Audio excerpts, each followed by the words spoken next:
third quarter results for Netflix were not perfect, but profits look good. International subscriber growth was stronger than expected. Andy, shares of Netflix down ever so slightly this week. I'm a little surprised because I thought, in part because of the international subscriber growth, this was pretty good. Well, don't forget that the last quarter was so bad where they came out with their new additions that was far below expectations. So it was nice to see that they at least moved in the right direction this quarter. Sales were up 31%, actually up 35% if you back out some of the currency effects. Nice growth on the profit picture. Paid additions at 6.77 million, just slightly below the guidance they had at 7 million. But it was the second consecutive quarter where the additions, the subscriber additions, the paid subscriber additions were below what they estimated. And I haven't seen that at least in 4 years. So from that perspective, that was a little concerning. So hopefully when they look forward to the fourth quarter, we see that number reverse and they actually can beat some of the guidance. Really, Chris, as you mentioned, the strength is all on the international side and all the tons of investments going into the international programming. So they continue to get a little bit of boost on the pricing they put forth when it comes to the revenue per user. That Reed Hastings, the founder and the CEO, talks about how the increase they put forth on the U.S. side has really impacted the additions on the U.S. side of the business. So really, it's all growth about the international side. That was the bright picture.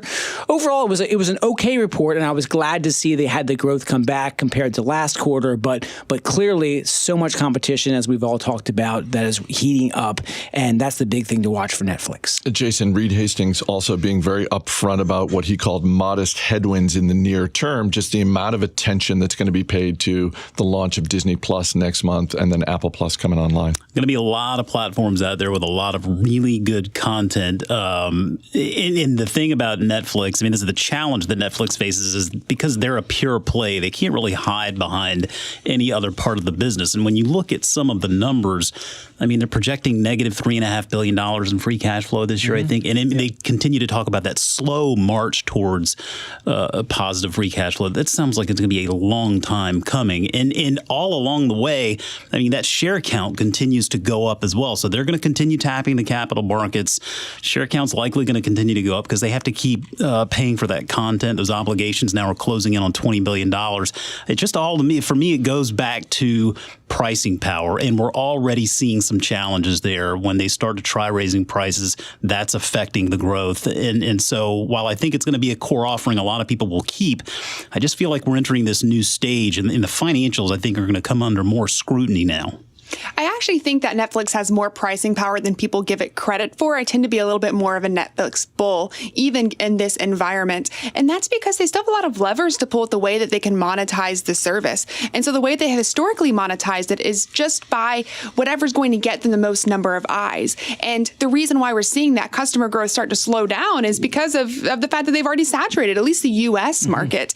And so now the growth then becomes just saturating the international market. And once they have all the eyes that they wanted to aggregate, that's when they get their pricing power. And I actually think that, well, there's been a lot of critiques over Netflix originals, Netflix TV shows. They're one of the only platforms that's giving a platform to international producers, international TV shows. And I think people misunderstand how much power that has for the international markets in particular. So there's lots of different ways they can monetize. I think they'll get to profitability. They'll be free cash flow positive. It's just a matter of figuring out when they want to make that move from attracting the most number of consumers with a low price point to upping the price point. Well, yeah, it'll be a while until they're free cash flow positive. They are nicely profitable, but they're investing so much and they have content obligations north of $19 billion now. So, but Emily's absolutely right. The international platform, I mean, the contribution margin on the international side is half what we have on the U.S. side. So they're ramping up so much of their spending and their programming around international. That's an advantage. Hopefully the profitability curve international continues to ramp up and that drives the stock price eventually higher. And that international dynamic really makes a lot of sense why Amazon, too, is investing so much in that market as well.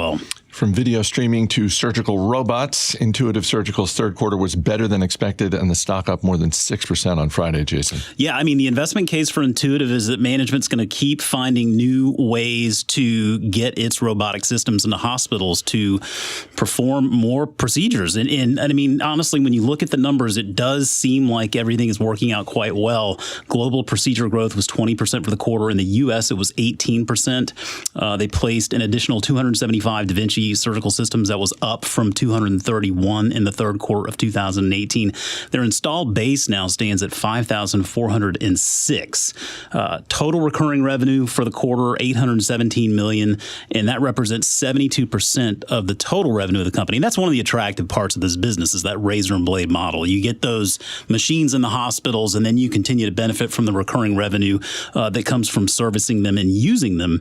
And from a personal point of view here, I really enjoyed spotting the phrase augmented reality in the call this quarter, talking about their IRIS system. And IRIS, just a reminder for everyone, it's the integration of preoperative imaging and 3D imaging into real-time case study for doctors. So it's helping train physicians on using the Da Vinci robots. And again, I mean, I think this is a company that is based on technology, very forward-looking, and you know, healthcare is a market that I really like a lot. There's just so much opportunity there, particularly as technology continues to evolve. Shares of United Health Group up 10% this week after the healthcare giant posted third quarter profits of $5 billion.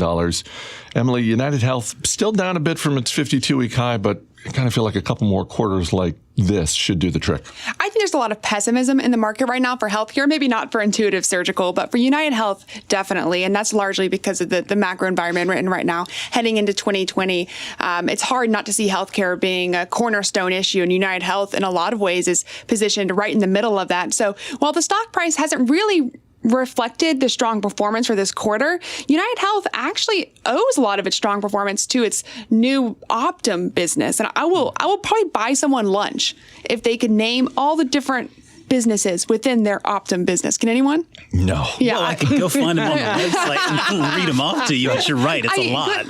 Honestly, good luck. I tried. Here's what I got. Optum Health, Optum RX, Optum Insight, Optum Bank, Optum Care. I don't know if that's all the Optums out there. Is there Optum Web Services? No, probably. It sounds like they're optimizing their business model. But all of their Optum businesses grew at double digits last quarter, which is really impressive for a company this large, whose overall revenue grew about 8% year over year. So the Optum businesses are definitely performing well. They're doing a great job of increasing shareholder value. They issue dividends, they have share buybacks. It's overall a good, stable business. The macro environment right now might continue to see a company like this pressured, though. I mean, over the last decade, United Health is up more than 10 times in value, has a nice little dividend. It's a very stable stock, as Emily mentioned. The volatility is not nearly as low, or is much lower than the market. So at $230 billion market cap, it's a pretty stable company to be able to stick in your portfolio. It's nice that Teladoc Health is partnering up with Optum too, right, Mac? Third quarter profits and revenue for American Express came in higher than expected, but shares not really moving on Friday. Jason, you look at Amex, it's up around 15% for the past year. What we're seeing with this latest quarter, is this a valuation thing? Well, maybe. I mean, you know, I love a good membership business. And really, I mean, American Express is essentially a membership business. I mean, you pay a membership fee in most cases to have the card. And I mean, a couple of years ago, we had some real concerns. I know I specifically did in the face of this tech threat in payments and card services. Amex seemed kind of like a legacy provider that might be missing that next wave. But you fast forward to today, I mean, the business continues to chalk up good results. And excluding currency, adjusted revenue is up 9%. That marks the 9th straight quarter of revenue growth of at least 8% for the company. So I think that's really impressive. They're paying a little bit more on the reward side, making sure that they invest in co-branded partnerships to keep their card users, their card holders using the cards. I mean, those are good long-term decisions, in my opinion. I mean, that is seeing the forest for the trees, knowing you're going to take a little short-term pain in order to make that network bigger and get people spending more with them. Very cool to see them saddling up with PayPal and Venmo to do more things like splitting card purchases and even enabling customers to pay with Amex points where PayPal is accepted. So from the stock perspective, I mean, over the past 3 years, it's been a really good performer. The stock has basically doubled. When you compare that to other companies in the space like PayPal, it's still lagging. To me, Amex is more like a bank investment at this point. They're doing a lot of good things to keep up with the times. As a card holder, I love it. I'm not terribly enthusiastic on it as an investment, given the other options that are out there today. For more earnings news, we will start down under with Atlassian, the Australian-based enterprise software company, out with first quarter results that were better than expected. Atlassian also raised guidance for the second quarter. So, Andy, why are shares down 7% on Friday? This is what we like to see. Yeah, I think the reason they are down is probably more to happen with just the general kind of malaise around some of the SaaS companies, some of the software cloud businesses this year. There were some comments from some other SaaS companies that clients are pushing back some of their purchases or a little bit more slow to develop them. So I think there may just be some concerns on there. But Atlassian, this is one of my favorite management teams. The two co-founders that own almost 30% of the stock are very involved in the business. Sales were up 36%. They have their Jira software. They have Trello, which we use around the office here. They're continuing to innovate into those businesses, but also on the pricing side, they now have been more aggressive on the free to premium side. So they have these different free offers that clients are gravitating to. It helps continue to grow their revenues, and their expected revenue growth will continue going forward. You look long term, it's a $30 billion business. It's a very large market for them to be able to play in. We're getting more and more collaborative as organizations work together. They serve 160,000 global clients, and I see the growth just continuing for Atlassian. It's just very well run, and they actually generate, when you adjust for some of the heavy stock compensation, they generate some nice free cash flow. And you kind of hit it on the head there too about how well run this company is. They're type of co-founders that you really look for in an investment. You know, people who can lead a company for the long term and have its best interest in mind, and as a result, have your best interest in mind. I will just add that Atlassian is interesting because you talk about a lot when you think about SaaS companies, the idea of being developer focused. So the people who are actually the ones using the technology, making it friendly to them. And Atlassian does a great job of being developer focused. Unfortunately, that makes it a little bit harder for them to get into other areas of the business. They have a lot of product suites that once you have one and once you've made that decision, your developers have gotten Atlassian, it's easy to expand it, but you have to convince them, right? The developers have to convince the company to bring Atlassian in the first place.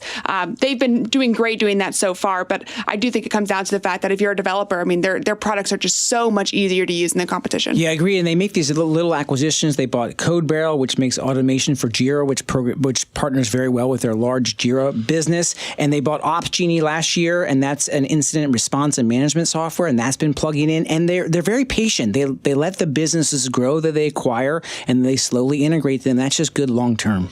Coca-Cola's third quarter was fueled by strong sales of Coke Zero. Shares a big red up on Friday, and Emily close to an all-time high.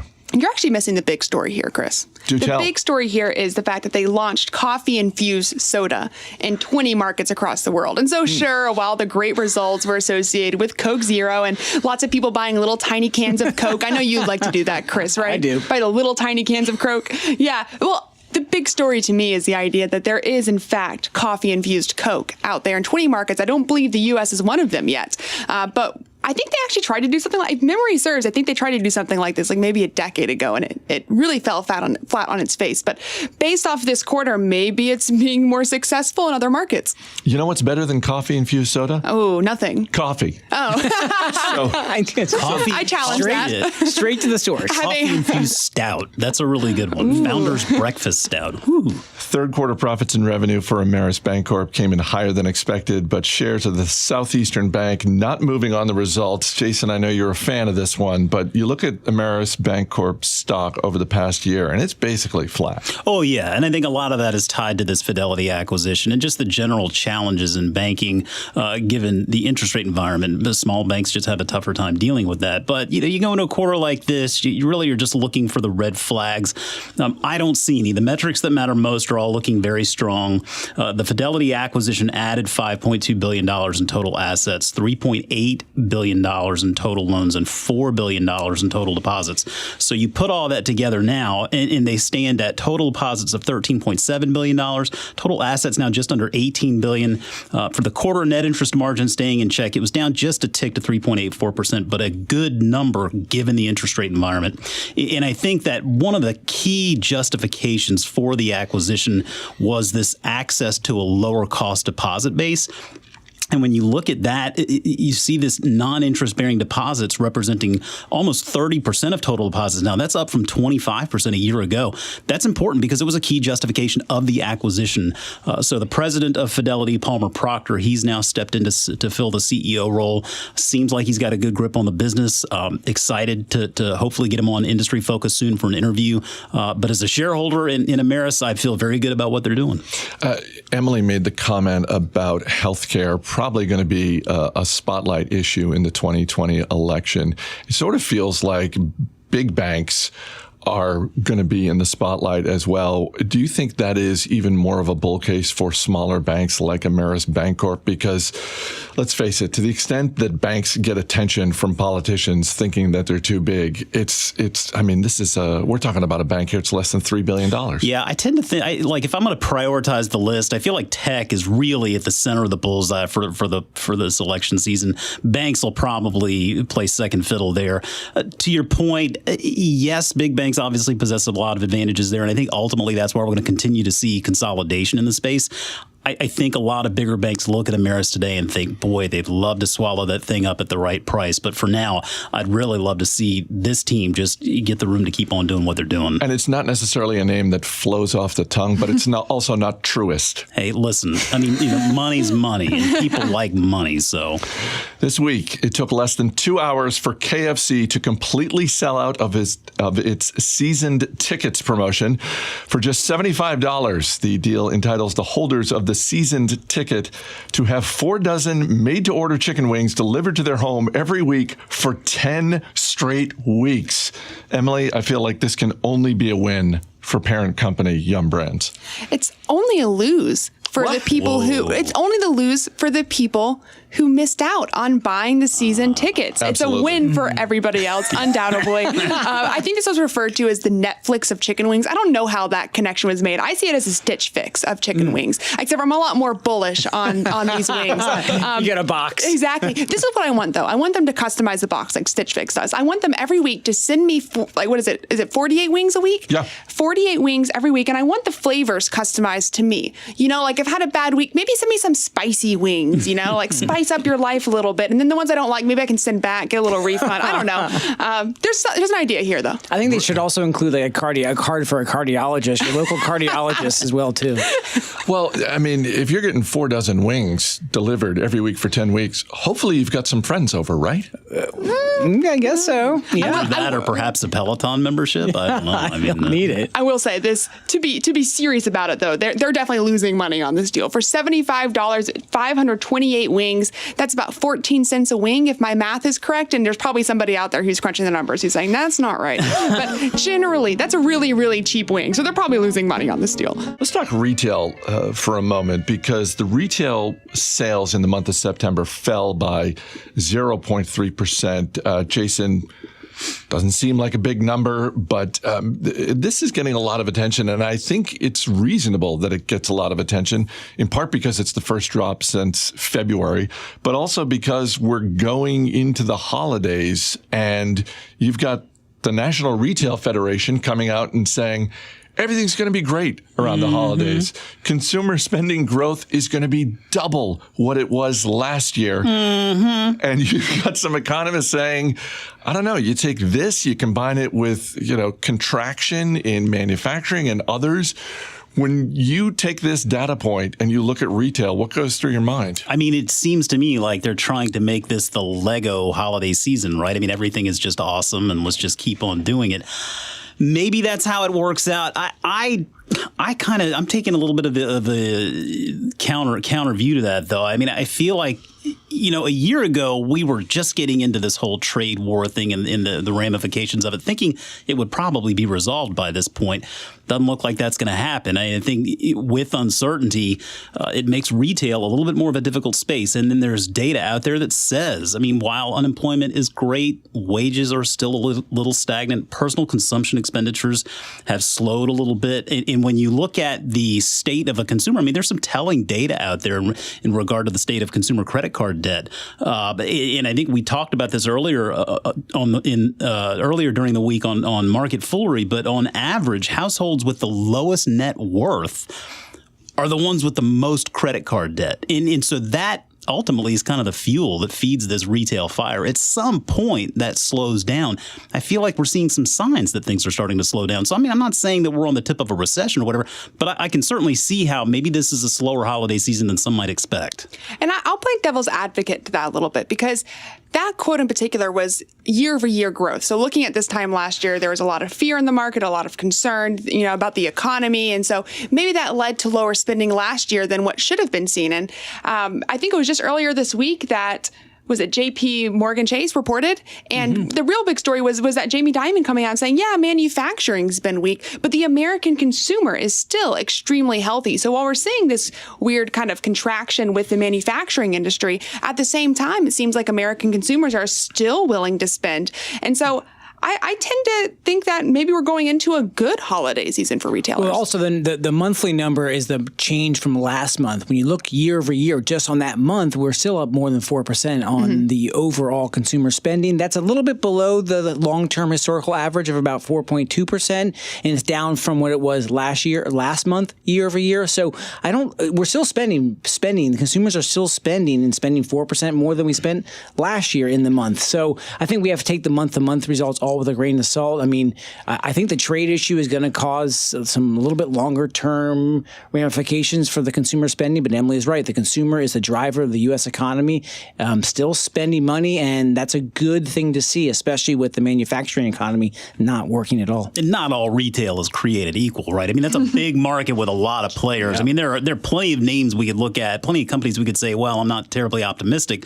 But I look at a company like Etsy, for example, admittedly a smaller niche market, but man, do they own it. And it just seems like quarter in and quarter out, that consumer stays very healthy. Well, and you think about all the retailers out there, it seems like either you need to be big or you need to have a moat. Yes. And I think that when we look at Amazon, Walmart, Target, and I'll throw Costco in there as well, they're probably okay weathering any type of storm here. And I think Etsy is a good example of a smaller retailer with a good moat. And to your point on those big retail names, look at companies that benefit from those names, something like a Hasbro, that over the past several years, Hasbro has separated itself from the other competitors in that space. I suspect Hasbro will continue to do very well because we know that holiday season is the biggest one for these toy makers. And we talk a lot about some of these bigger retailers, and it's important not to forget the discount retailers too, which have also been performing really well. And so when I think about, that's the TJ Maxx's of the world, the Burlingtons of the world. These are businesses that have actually done really, really well in their niches. So when it comes down to it, I think when you think about what retailers are going to do poorly this holiday season, it's probably the same retailers that have been doing poorly for the past few years. Let's move on to online advertising, because the latest forecast indicates that Google and Facebook will continue to dominate, as they have. But most noteworthy in the forecast, Jason, was Amazon's ad business is looking like it's going to top $7 billion in 2019. That's roughly 30% growth year over year. I shouldn't be surprised by this, but that's a pretty big number in terms of growth. It is a big number, particularly when you consider that the space is really ruled by Google and Facebook, Alphabet and Facebook. And I think with Amazon, you've got the ad opportunity on the commerce side, but also, there's the entertainment side with the Fire TV stick and Fire TV box, the way people are getting their entertainment now. There's a big opportunity. There's no question about it. We talk about the Trade Desk a lot, and I think the Trade Desk is even a company looking at this as a big opportunity because they recently came to an agreement with Amazon to be able to sell ads on those on that platform with all of the third-party providers for that Amazon entertainment platform. So, I think Amazon is they're going to capture their fair share. I don't think this is really ultimately a major threat to something like a Google. I think Facebook is dealing with a lot of their own challenges right now. I mean, it's hard for me to imagine 5 years from now we're still not looking at Google and Alphabet really as the kings of online advertising, but it's a massive market. Yeah, I mean, that point, it's more than a $730 billion market. The total advertising market, digital is still a very small part of that, right? So this is, and digital search is even a smaller part of that, right? So you have Google and Amazon definitely making inroads. We've talked about this, and search on Amazon's platform, a huge opportunity. They saw that, and now they have the advertising for it.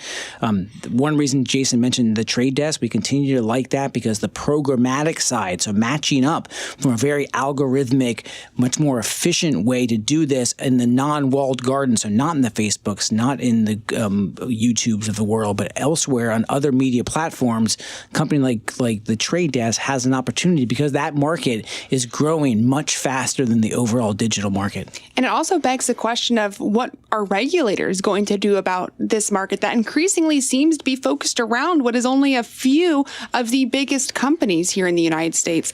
And to Jason's point about Amazon allowing third-party ad providers on their platform, it feels like that's almost by force because they know if they don't, then they could have some sort of antitrust suit against them regarding preventing third parties from advertising or providing advertising support on their platform. But it poses an interesting problem for regulators because typically monopolies are by force. This is like a monopoly by choice. Google, Facebook, Amazon, they're monopolies because consumers use them. They're not monopolies by nature. And so from a lot of perspectives, it's hard to imagine regulating these advertisers because the place that naturally aggregates eyes would receive advertising credits. Although it did make me think when I was looking at this story initially, and to your point, Jason, about how big tech is going to be in the spotlight for politicians in 2020, this is one more reason to go after Amazon, is their growing and increasingly dominant ad business. Oh, yeah. Well, then it also makes you appreciate a business like Roku. Yeah. That, I mean, when it first came public, we kind of just looked at it as this hardware play, but clearly that's taking a back seat to what is becoming a very robust partnership and advertisement-based model, which again, I mean, I would imagine the trade desk will be able to benefit from that. And I'm sure that Amazon's opening up of its walled garden, so to speak, is partly in response to that competition. You know, we've talked before about startup beverage companies, whether it's a small craft brewery or even just a non-alcoholic beverage company, that more often than not, the business plan of whoever is starting that business is, I just want to get bought by a giant. I want Budweiser to buy me. I want Coca-Cola or Pepsi to buy me. Do you think that's now the play for small startup digital advertising businesses, that this is now so dominated by Facebook, Google, and increasingly Amazon that it's, you know, for startups out there, they just think, well, hopefully we can just catch their attention and they'll buy us out. I mean, Jeff Green, the founder of the Trade Desk, did sell his first advertising business, I think, to Microsoft eventually. But I think he sees this. I mean, I mentioned that $730 billion plus market. That's obviously total advertising spend. But the way this business is evolving, yes, they do have big players. But when you start moving outside those walled gardens, you have companies like the Trade Desk. If they can be more efficient and more friendly to their clients and independent, that's important. And independent, there's a huge opportunity for them. I mean, I'm not going to lie. I kind of zoned out after you said craft brewery. You can email us, radio@fool.com is our email address, or you can be like Derek in Japan, who sent a physical letter to us here at Fool Global Headquarters in Alexandria, Virginia. Derek writes, I've been listening since 2010. The majority of that time I've been in Japan, stationed here while on active duty, and after that, working with the military here. It's a great show. Keep up the good work. My question is, how do I get my kids more interested in investing? I started investing for them years ago, but I'd like to get them more involved. When it comes to picking stocks, should I have them focus on companies that actually make something? It might be easier to understand what a company like Disney does as opposed to what a company like JP Morgan Chase does. Would that be easier for them, or should I just stick to the financials as I do when I invest? P.S. Enclosed is this fall's versions of Kit Kats from Japan. Enjoy. So first of all, thank you for listening for so long, Derek. Thank you for a great question, which we'll get to in a moment. But thank you also for the green tea Kit Kats and the toasted green tea Kit Kats. I think the consensus around the table here is slight favoring of just sort of the straight up traditional green tea one. Is that fair to say? Yeah, that's mine. In fact, I'm going to grab one right here. By all means. Yeah, just by all chew means. into the microphone. Right, well, I'm not going to chew into the microphone, but just wanted to look at it. Yeah, I think green tea is, I think, a little better than the other one. Jason, let me start with you. It's a great question because I think that, it's always great to get your kids involved in investing, but chances are they're going to be more interested if it's a business that they can understand like Disney as opposed to, JP Morgan Chase. Well, yeah. And I mean, I think hats off first and foremost for getting your kids into investing. And I'm not sure how old your kids are at this point, but I will say that, my wife and I have worked on making sure our girls are financially literate and aware of what's going on in the world. And part of that is investing. They've been owning stocks for several years now. And two things I always come back to when it involves kids and investing, it's companies they know, and it's also taking the business owner's mentality. And so I think that the more you're able to get companies on their radar that they know, and I'm not saying understand their business model fully. I mean, understanding generally what the company does, but also then giving them this understanding that owning their stock is actually owning the business. And then once they've got companies they know and like on their radar, and then there's this possibility of actually being an owner of that business, that lights a fire, I think, in a lot of people. I know it definitely piqued my girls' interest as well. And so that's one thing we've continued to do with our girls is trying to make sure the businesses that we're shooting across their radar are ones that they just run across every day, and then create that ownership mentality. Yeah, Jason's given you the wise answer. I'm going to give you what I think is the more realistic answer. And that is to say, kids and parents, sometimes things that you parents try to get you into, you're going to hate automatically. I don't know how old your kids are. Maybe if they're younger, this doesn't apply. But I remember when I was growing up, I came from a family. My father's a history professor. My mother was a lawyer. I am now working in finance, if that tells you anything about my desire to get into history or law. I will say that I like the idea of buying companies that your kids can understand and owning businesses. What got me started in investing was buying a biotech fund that I knew nothing about, and then watching it go up 50% and absolutely losing my high school mind based off how much money I suddenly had. And so I think there's something to be said for, depending on how your kids view the world, maybe they're like Jason's kids and they're more business-minded, well-rounded children than I was. But I was very excited by the idea of capital appreciation. Well, let me make sure, first and foremost, the wise answer, was that code for old? Are you calling me old, Emily? That's how I took it. No, and I think an important point here, because I think you're right. I mean, with kids, that interest, it's not like we sit there and talk stocks all the time. I mean, they take a look at their portfolio maybe 4 times a year. We look at their portfolio to see what it's doing. So keep your expectations in check as a parent. This isn't about getting your kids talking stocks every day, because I think that's an unrealistic expectation.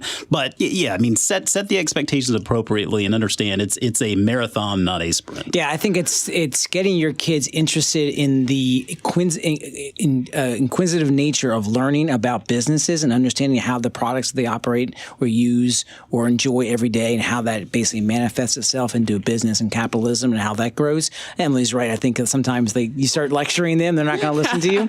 So I think the approach of trying to get them started into the products and the businesses as much and what they enjoy as much as the finance and the actual stock side. I'm just starting to do the stock part to it. And it's I get a lot of glazed eyes from my kids right now. Well, and to Emily's point, I think, if you have a couple of stocks that they're interested in, that's great. If there are a couple of stocks that as a parent are going to be monster winners over the next 20 years, don't let that stop you from buying them. Don't let your kids' ignorance or lack of caring about the business stop you. Let's go back to January 4th of this year. It was our preview for the year ahead. And if you're a longtime listener, on our preview show, we talk about stocks to watch in the coming year, CEOs on the hot seat. We also make reckless predictions about anything, not just business. And let's go to our man behind the glass, Dan Boyd, for my reckless prediction for 2019 that I made on January 4th. I'm just going to say that regardless of where free agent Bryce Harper ends up, the Washington Nationals are going to the World Series. Wow. I'll take that bet. You're welcome, everybody. Strong. I didn't put money on that. I probably should have. That's what I get for not taking my own advice. All right, let's get to the stocks on our radar. And our man behind the glass, Dan Boyd, is going to hit you with a question. Emily Flippen, you're up first. What are you looking at this week? Okay, I'm looking at a company called Avalara. Its ticker is AVLR. It's a cloud-based tax-compliant software business. Its flagship products includes tax processors that allow companies to better calculate sales tax. So if anyone remembers the 2018 Supreme Court case, I believe it was South Dakota versus Wayfair, they require people who sell online to start calculating sales tax for the jurisdictions in which they operate. So Avalara simplifies that process. It's a relatively small business, but expanding quickly. Dan Boyd, question about Avalara? Generally, it's Ron Gross who brings the most boring stock to the table here on Motley Fool Money. So I just want to thank Emily for picking up the slack while he's not on the show this week. Always looking out. Jason Moser, what are you looking at? Oh, I'm going to try to one-up her then here. I've got Massimo, ticker MASI. Earnings coming out next week from Massimo. This is the company that is in the business of, say it with me, folks, pulse oximetry and other non-invasive blood monitoring equipment. Well, of course. Last quarter, again, shipments were up. They have now an installed base of almost 2 million worldwide. A lot of parallels to Intuitive Surgical that we were talking about earlier with their razor and blade model, recurring revenue dynamic, massive market opportunity in healthcare. Be very interested to see how this latest quarter shakes out. Dan, question about Massimo? So, Jason, Chris clued me in before the show that there is another company called Massimo in the world, but I believe this one is a coffee company. So, to our earlier discussion about coffee, who you got, Jason? Blood or coffee? Well, I mean, my blood is fully enriched with coffee 24/7. Little thing we call fusion. Andy Cross, what are you looking at? I'm looking at Manhattan Associates, symbol MANH. Has nothing to do with Manhattan, New York. It is actually a software logistics, inventory management business. It's really making this big push to the cloud, $5 billion market cap. They report earnings next week. So for them, it was a legacy business. They've shifted to the cloud. It's really helped the stock price. So I want to see how that continues to grow their overall business. Manhattan Associates, Dan. Okay, Andy, if it's not associated with New York or New York City, with Manhattan, of course, being the most iconic part of New York City, what Manhattan is it associated with? I think it's actually from Manhattan Beach, California. Not Kansas? I immediately went to Manhattan, Kansas. Yeah, it could be Kansas. Three very different businesses, Dan. Maybe not the most scintillating trio, but Avalara, Massimo, Manhattan Associates. You got one you want to add to your watch list? Well, it seems like we can't live without blood or coffee, so I'm going with Massimo. That's 2 weeks in a row, folks. Thanks, Deez. Also worth pointing out, you know that's just bragging rights, right? Well, I mean, listen, I got to have something to go home to, Chris. Jason Moser, Andy Cross, Emily Flippen, thanks for being here. Thanks for having me. That's going to do it for this week's edition of Motley Fool Money. Our engineer is Dan Boyd. Our producer is Matt Greer. I'm Chris Hill. Thanks for listening. We'll see you next week.